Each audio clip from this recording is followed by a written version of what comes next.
Hello साथियों। आप सभी अच्छे से होंगे। आप सभी का मैं स्वागत सम्मान करता हूँ अपने यूट्यूब चैनल ग्राम देहात पर। तो आप हमारे साथ बने रहिए और वीडियो को अंत तक देखिए। तो मैं आज बात करने जा रहा हूँ जो यूपी गवर्नमेंट नजूल भूमि विधेयक लाई है और वो विधानसभा से पास भी हो गया। और जो है जब विधान परिषद में गया तो वहाँ जो है इसका बहुत ज़्यादा विरोध हुआ। तो विरोध के कारण फिर वो जो है परीक्षा के लिए भेज दिया गया है। तो उस परीक्षा में क्या रिजल्ट निकलता है अब इसकी तो बात की बात है। तो अब जो विधान परिषद में जो अटक गया ये विधेयक, तो सहयोगी जो भाजपा के सहयोगी विधायक हैं और जो राजा भैया है और जो सहयोगी दल उन्होंने भी इसका विरोध किया। अनुप्रिया पटेल ने भी इसका विरोध किया। तो ये जो नजूल भूमि विधेयक जो लाया गया है इसके संदर्भ में जो आप लोगों को अवगत करा दें कि अंग्रेजों के शासन काल में जब राजा रजवाड़ा थे, छोटे छोटे जो रियासतें थी, तो उनको जो है अंग्रेजों ने बेदखल कर दिया था और उनकी जितनी जो ज़मीनें थी, जो संपत्तियां थी, वो अपने अंडर कस्टडी कर ली थी और उसको नजूल भूमि घोषित कर दिया था। और नजूल जो शब्द है वो उर्दू शब्द है। अब चूंकि आज तक नजूल भूमि तो सब ठीक है, कोई बात नहीं, लेकिन नजूल शब्द का हिंदी रूपांतरण नहीं हुआ है। अब ये तो चला है वो जमाने से, अंग्रेजों के ज़माने से नजूल शब्द। और नजूल भूमि जो होती है, अब ये क्या बताया जाए किस तरह की होती है, जो जीगा होती गाँव समाज की भूमि होती है और वो पट्टे भी दी जाती है। तो लगा के 10 साल, 20 साल, 30 साल, 99 वर्ष तक के लिए पट्टे भी दी जाती है नजूल भूमि। और फिर वो जो पट्टे भी दी जाती है तो उसका वार्षिक किराया भी लिया जाता है। पट्टे का कुछ एडवांस में कराया जाता है, बाकी वार्षिक किराया लिया जाता है। तो वो नजूल भूमि कहलाती है। और जीएस की भी जो भूमि होती है उसको भी नजूल भूमि कहते हैं।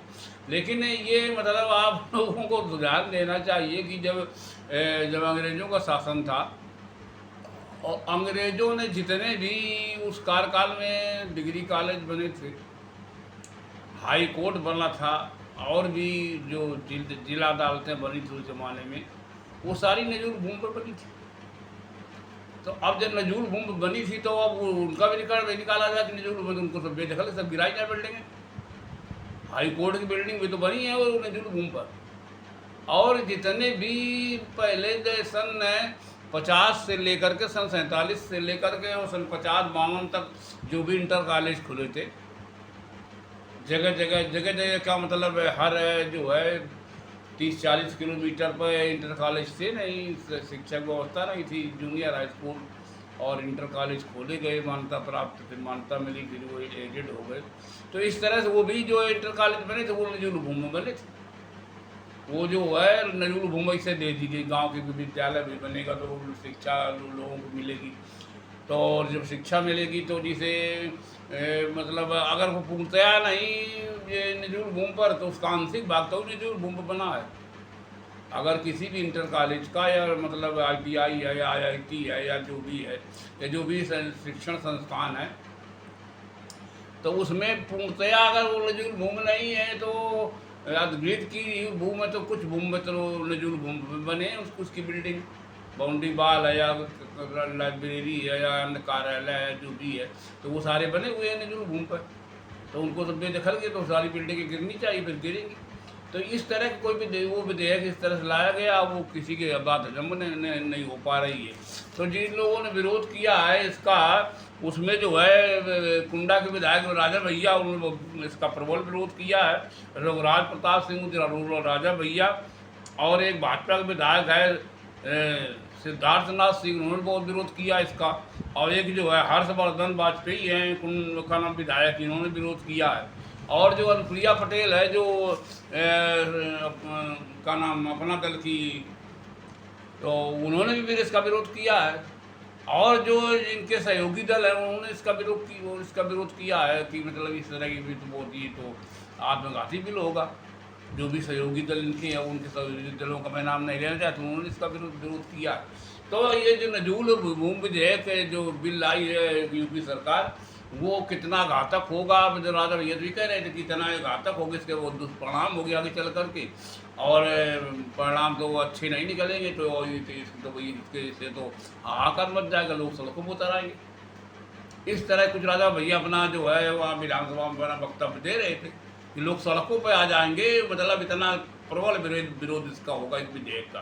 तो अब ये जो बात आ रही कि बहुत सारे संस्थान बने हुए हैं जो नजूल भूमि पर बने हुए हैं, और नहीं पूर्णतः तो आंशिक तो वो तब भी बने हुए, आंशिक रूप में उनका कहीं बाउंड्री वाल ज़्यादा बड़ा हुआ बना, कहीं लाइब्रेरी बनी हुई, कहीं कहीं कुछ बना, कहीं कुछ बना। इस तरह जो है वो भाई जो भूमि किसी ने दान की या किसी ने बनवाई, अपनी भूमि बनवाई, या मतलब उसको उस दान पात्र कर दिया, तो वो उसके अलावा भी उन्होंने जगह बगल पे देखी कि जीएस पड़ी तो उस पर कब्जा कर लिया और उसमें एक बिल्डिंग बनवा दी। उसका कोई विरोध भी नहीं किया कि चलो ये जो है विद्यालय है, इंटर कॉलेज है, डिग्री कॉलेज, इस तरह से जो है, तो उसका विरोध भी नहीं किया। तो ये बहुत सारे जो है अब नजुल बने हुए हैं। और तो और जो है बहुत सारे जो कार्यालय बने हुए हैं, और वो जमीन अधिग्रहित नहीं की गई है। और वो चूंकि राजस्व आयोग उस जमीन को अधिग्रहित करता है, तो उसको अधिग्रहित भी नहीं की गई, और वो जीएस में बनवा दिया उसे संबंधित निर्माण कार्यदायी जो संस्था है, और ऑर्डर किया तो ऑर्डर किया, बस उसकी लेखपाल से उसके का नाम तहसीलदार से मिल के उस खतौनी उसकी लगा दी गई कि ये जीएस है और इसमें नजूल भूमि है, इसमें बना लीजिए, तो वो बिल्डिंग बन गई। और वो अधिग्रहण कर करके उसके नाम नहीं मतलब दाखिल खारिज की गई, उसके नाम नहीं चढ़ाई गई है।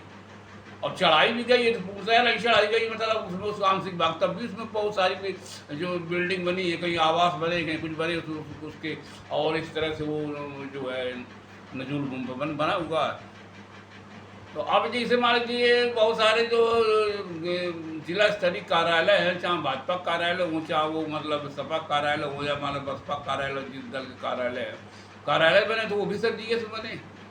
वो किसी ने जमीन दी छोड़ो, वो हाईवे किनारे बने हैं, या मान लीजिए का नाम रोड पर बने हैं, जो मेन रोड बने हैं, जो मतलब छोटे छोटे जिले जैसे कानपुर देहात है, या कन्नौज है, या मान लीजिए जो नए नए जिले सृजित हुए थे, और उनमें जो कार्यालय उनके जो बनाए गए पार्टी कार्यालय बने, तो वो नजूल भूमि बने हुए हैं।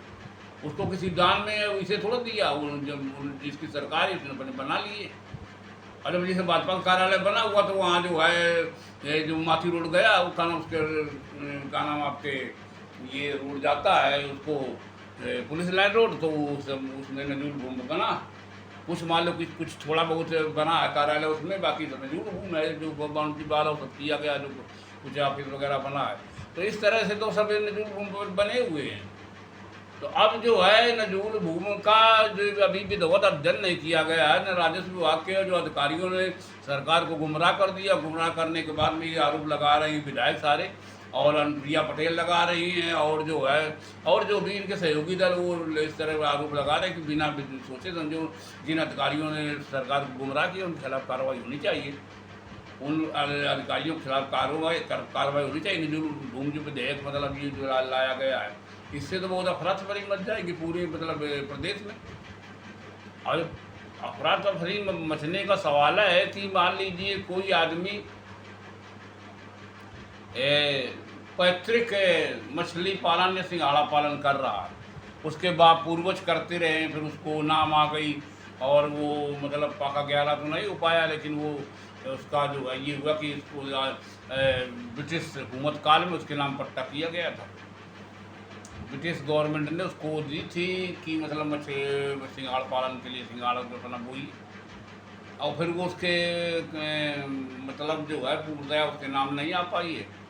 पाका 11 तो हुआ है, लेकिन वो पूर्णतः उसके नाम नहीं आई। अभी जो है सरकारी दस्तावेज में वो नजूल भूमि के नाम से दर्ज है, और उसका नाम अलग, उसका अलग ही चला, जो उसमें जोत रहा, और चौथी पीढ़ी जोत रही। कभी बाबा पूर्वज कभी उसमें सिंगार पालते थे, डालते थे, फिर उसके लड़के डालने लगे, फिर उसके नाती डालने लगे, और इसके बाद में देश आज़ाद हुआ, फिर नाती पंथी और जाने कौन कितनी पीढ़ियाँ गुजर गई। अब भी वो मतलब उसे पालन कर रहे हैं, अब भी उसका ना उसमें नाम खतौनी में आता है, लेकिन जो है जो टिप्पणी होती है उसको उसमें लिखा कि नजूल भूमि है ये। तो इस तरह के बहुत सारे प्रकरण हैं जो मतलब हमें आपको देखना चाहिए कि 200 वर्ष से जो अंग्रेजों के ज़माने से लोग कब्जा किया, अंग्रेजों ने क्या किया सभी जो मतलब जो जितने थे रियासतें थी, राजा महाराजा थे, छोटे मोटे छोटी छोटी रियासतें थी, उनको बेदखल करके वो अपने अंडर में कब्जा कर लिया, ले ली थी ज़मीन। और वो जो भूमि ले ली थी उसको नजूल ने उसको घोषित कर दिया कि सारी नजूल भूमि है, मतलब जी जैसे गाँव समाज है। तो इस तरह से जब घोषित हो गई तो सारी जमीन नजूल भूमि, और जितने भी गांव बसे हैं, अगर 100 वर्ष पुराना गांव बसा तो पूरा गांव वो किसी के जितने मकान बने वो किसी के नाम नहीं, वो भूमि है, वो नजूल भूमि पर बने हैं सारे गांव के गांव। पूरे मतलब प्रदेश में 90% अब जो नई बस्तियां हैं हुई हैं, जो मतलब विस्तार हुआ कस्बों का, और जो हाईवे किनारे ज़मीन है जहाँ भी, तो आज लोगों ने मतलब क्रय करके अपना मकान बनाए, वो बात अलग हो गई। लेकिन जो पहले के पुराने गांव थे, आज़ादी के पहले से जो गांव बसे हुए थे, उन गांवों को जो है उनके मजरा थे, पुरवा थे, और इस तरह से बहुत सारे राजस्व गांव थे, तो वो भी सब नजूल भूमि बने। तो किसी के नाम नहीं हुआ, एक इंच जगह नहीं है, वो सब गाँव को गाँव बसे। आबादी घोषित केवल है, आबादी घोषित कर दी गई थी बस, कि इतने गांव में ये बाड़ापुर गांव, इतने में मैदू तारपुर गांव, इतने में बेवन, इतने में ये, इतने में सरियापुर संगतियापुर, और ये और का नाम आपको कमालपुर, और ये नरिया, और का नाम ज्योति हो, ये इस तरह से सारे गांव जो बसे हुए, तो सोच जरूर तो बसे हुए। सारी ज़मीनें जो पूरे पुराने मकान थे, जमींदारी ज़माने में जमींदार ने कह दिया जाओ बना ले जाके जुल भूमि पर, तो वो आदमी बना लेता, तो मकान बदल लो, वो उसके फिर 4 पीढ़ियाँ 5 पीढ़ियाँ बीत गई हैं, वो नजूल भूमि पर बना मकान रह रहा, उसके नाम वो ज़मीन थोड़ा आई है। तो इस तरह का जो नजूल भूमि विधेयक लाया गया है, इसमें बहुत सा असमंजस पैदा हो जाएगा, विद्रोह होगा, और जो है इसमें सरकार की बहुत बड़ी किरकिरी होगी कि भाई इसमें कहाँ कहाँ गवर्नमेंट छानबीन करेगी। भाई मान लीजिए हाई कोर्ट बना नजूल भूमि पर, तो हाई कोर्ट की मतलब इनकी किसी यूपी सरकार की, अब क्या हमें नहीं कहना चाहिए, मतलब छोटी कोई बड़ी बात है नहीं कहना, यूपी सरकार की है मत किसी हाई कोर्ट की बिल्डिंग गिरवा देगा नजूल भूमि पर। भाई जब लागू होगा नियम तो सब पर लागू होगा, वो चाहे हाई कोर्ट की बिल्डिंग हो, चाहे किसी इंटर कॉलेज की बिल्डिंग हो, और चाहे वो पॉलीटेक्निक ITI की बिल्डिंग हो, या प्राइवेट इंटर कॉलेज की बिल्डिंग हो, या प्राइवेट संस्थान हो, मान्यता प्राप्त है, खाली वो एड उसको मिली है, तो वो सारी बिल्डिंगें बनी हुई हैं नजूल भूमि पर, तो क्या उसको गिरवा देंगे? अगर मान लीजिए वो कहेंगे वो तो हाई कोर्ट है, या ये मान लीजिए जिला न्यायालय है, तो वो तो मान लीजिए बना है काला कि नजूल भूमि पर, कोई बात नहीं, तो न्यायालय और जो ये मान्यता प्राप्त स्कूल बने, गवर्नमेंट ने मान्यता दे दी, उसके कागज लगे हुए नजूल भूमि के कि मतलब ये नजूल भूमि बना है, इंटर कॉलेज या मतलब हाई स्कूल तक मान्यता क्यों दी? मतलब सर मान्यता तो शिक्षा विभाग ही देता है, तो उसने क्यों मान्यता दे दी जब नजूल भूमि बना हुआ है? इस तरह से नहीं होना चाहिए था। और इस तरह से जो अब इस तरह के भी विधेयक लाया गया, तो बहुत सारे इसमें जो है, और विभिन्न वर्षों में, आज देश आज़ाद हुआ तो सन 47-48 में जितनी मतलब नजूल भूमि थी वो आवंटित की गई उनको, मतलब वो संक्रमणी भूमिधर हो गए, और आज मालकाना हक है, उन्होंने बेच बाँच के फिर दूसरे की, अब तीसरे चौथे पे जो वो बेच करके जाने कहाँ चले गए, मर गए बेचारे। इसके बाद में सन 52 में आवंटन हुआ था, फिर 58-62 में, और फिर 75 में तो जो इंदिरा गवर्नमेंट थी उसने के अभियान चलाया था, हर गाँव में आवंटन करके ज़मीन का, मतलब आवास आवंटन, मकान बनाने का आवंटन। तो वो केवल जो आवास आवंटन जो हुआ है, जो आवासों का, वो केवल प्रधान के यहाँ लिखा पढ़ी में था, वो कहीं मतलब यहाँ खतौनी में दर्ज नहीं किसी का जो आवास का आवंटन हुआ है। जो आवास की भूमि दी गई थी, ये मतलब है एक बिस्वा या सवा बिस्वा जो जमीन दी गई थी, तो उसमें कहीं भी वो केवल जो है लेखपाल ने, प्रधान ने अपने हस्ताक्षर से आवंटन करके दे दिया। जो गवर्नमेंट के सत्तादेश थे 1975 में जब इमरजेंसी लागू हुई थी, तो उस प्रधान ने अपने दस्तखत बना कर दे दिया, सत्तादेश थी कि सबको आवास आवंटन दी जाए, आवास रहने के लिए भूमि दी जाए, तो सबको दे दी गई, पूरे उत्तर प्रदेश में दे दी गई। अब वो प्रधान ने दे दिया, प्रधान की मान्यता थी, तो उसने दस्तखत मोहर बना के पट्टा उसको दे दिया। अब वो पट्टा दे दिया, तो वो बिनजूल भूमि उसमें वो दर्ज है, और वो कहाँ मतलब, तो वो अब उसका मकान बना हुआ है। सन मतलब 75 में प्लाटिंग हुई थी, और उसमें आवास बन गए हैं, जो प्रधानमंत्री आवास, फलाना आवास, और पहले निर्बल वर्ग आवास होते, फिर इंदिरा आवास आया, फिर अब प्रधानमंत्री आवास, उसमें सभी आवास बने खड़े हुए हैं। और वो दूसरी पीढ़ी इसमें अब इस समय मौजूदा समय में रह रही है। एक पीढ़ी उसमें मर गई बेचारी, वो अपना कच्चे मकान बना करके, फिर दूसरी पीढ़ी उनको पक्का आवास मिला। तो इस तरह से जो सारा जो ये खेल चल रहा है, तो मैं आप लोगों से निवेदन करूँ कि हमारा यूट्यूब चैनल ग्राम देहात, भाई साहब इसको लाइक सब्सक्राइब कर लीजिए। नजरुल भूमि का जो विधेयक आया, इसके संदर्भ में अपनी जो है मतलब कमेंट जरूर करिए कि किस तरह का ये विधेयक है, उसका हिसाब से हमारी समझ में जहाँ तक आया, मैंने आपको इसकी सारी जानकारी दे दी है। और आप भी इसमें कमेंट करके बताइए किस तरह के नजरुल भूमि की जो विधेयक लाया गया है, तो इसमें आप लोगों को मतलब किस तरह से क्या नज़रिया किस तरह से नज़र आ रहा है। तो आप लोग जो भी इस पर कमेंट में अपनी टिप्पणी लिखें, और अवश्य टिप्पणी लिखें कमेंट में। और मैं आप लोगों से निवेदन करता हूँ, मेरा यूट्यूब चैनल है ग्राम देहात हमारा चैनल है भैया। तो देहात का जो है, तो आप लाइक और सब्सक्राइब अवश्य कर लीजिए। सब्सक्राइबर की मुझे आवश्यकता है, तो लाइक सब्सक्राइब कर लीजिए। धन्यवाद।